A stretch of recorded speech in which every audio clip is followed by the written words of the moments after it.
नमस्कार, मी रिद्धी म्हात्रे. बातमीपत्रामध्ये आपल्या सगळ्यांचं स्वागत. बातमीपत्राच्या सुरुवातीलाच एक मोठी बातमी. पवार आणि ठाकरेंनी शिंदे आणि फडणवीसांच्या अटकेचा कट रचला होता.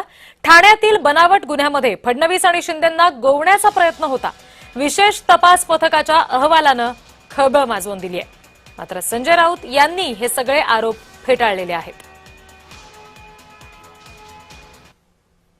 लोकशाहीच्या गप्पा मारता पण प्रत्यक्षामध्ये आपल्या विरोधकांना पूर्णपणे नेस्तनाबूत करण्याचं, खोट्या गुन्ह्यात अडकवण्याचं इतकं कपटी कारस्थान हे उद्धव ठाकरे यांनी केलं होतं.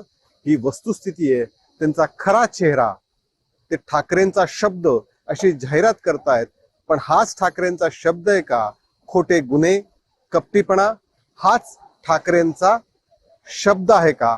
हा मुंबईकरांना पडलेला प्रश्न आहे. पोलीस महासंचालक पदावरून निवृत्त होण्यापूर्वी रश्मी शुक्ला यांनी दिलेल्या अहवालामधून हा सगळा खळबळजनक दावा करण्यात आलेला आहे. महाविकास आघाडी काळातील पोलीस महासंचालक संजय पांडे यांच्यावर कट रचल्याप्रकरणी गुन्हा दाखल करण्याची शिफारस सुद्धा रश्मी शुक्ला यांनी केलेली आहे. या सगळ्या संदर्भात आपण नेमके आणखी काय तपशील आहेत, रश्मी शुक्लांच्या अहवालामध्ये नेमकं काय म्हटलेलं आहे ते आता बघूयात. ठाण्यामध्ये 2016 मध्ये दाखल गुन्ह्याच्या फेरतपासाचे आदेश दिले गेले. रश्मी शुक्लांच्या अहवालातले महत्वाचे मुद्दे आपण बघतोय. तत्कालीन पोलीस महासंचालक संजय पांडे यांनी हे आदेश दिले होते.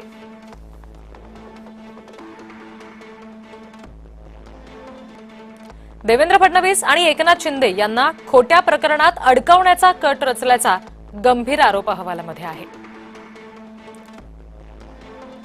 साक्षीदारांवर प्रभाव आहे, पुरावे नष्ट करण्याचा प्रयत्न झालाय असा सुद्धा निष्कर्ष निघाला. महाविकास आघाडी काळामध्ये फडणवीसांना अडकवण्याचे प्रयत्न वाढल्याचं अहवालामध्ये नमूद करण्यात आलंय. तत्कालीन पोलीस महासंचालक संजय पांडे यांच्यावर गुन्ह्याची शिफारस करण्यात आली आहे.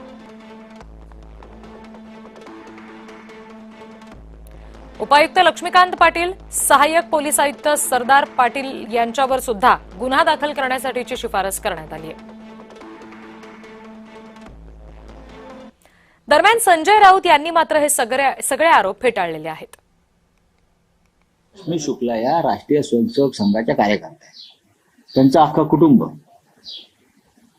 हे भाजप आणि राष्ट्रीय स्वयंसेवक संघाचे कार्यकर्ते म्हणून ते काम करतात आणि त्या वर्दीतल्या संघाच्या कार्यकर्त्या. त्यांच्या अहवालावरती विश्वास ठेवता येणार नाही.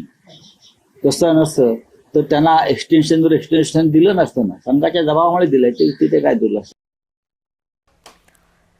या सगळ्या संदर्भात बोलण्यासाठी प्रतिनिधी ज्योत्स्ना गंगणे सध्या आपल्याशी जोडल्या गेलेल्या आहेत. त्यांच्याकडून तपशील घेऊयात. ज्योत्स्ना, रश्मी शुक्लांनी सरकारकडे हा सगळा आता अहवाल दिलेला आहे आणि त्याच्यावर सरकार नेमकं काय भूमिका घेऊ शकतं?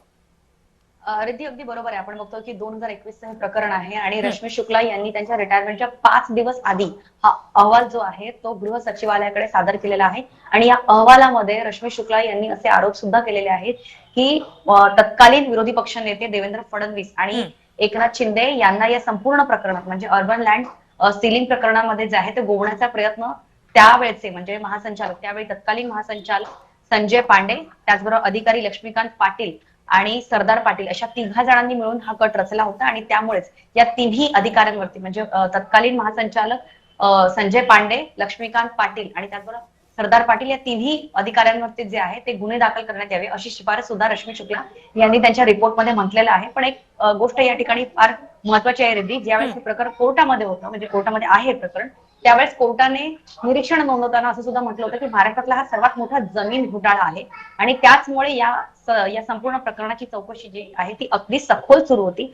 आणि आता रश्मी शुक्ला यांनी त्यांच्या रिटायरमेंटच्या 5 दिवस आधी जो अहवाल गृह सचिवालयाकडे सादर केलेला आहे त्याच्यानंतर आता गृह सचिवालय या संदर्भात तत्कालीन पोलीस महासंचालक संजय पांडे आणि लक्ष्मीकांत पाटील आणि सरदार पाटील यांच्यावरती गुन्हा दाखल करत आहे का, करणार का, या प्रकारे या ठिकाणी आपल्याला खूप लक्ष द्यावं लागेल. कारण निश्चित. आणि त्याच्यामुळे एकंदरीत सरकार याबाबत काय भूमिका घेतं हे पाहणं सुद्धा तितकंच महत्वाचं असेल. ज्योत्स्ना, धन्यवाद या सगळ्या माहितीसाठी.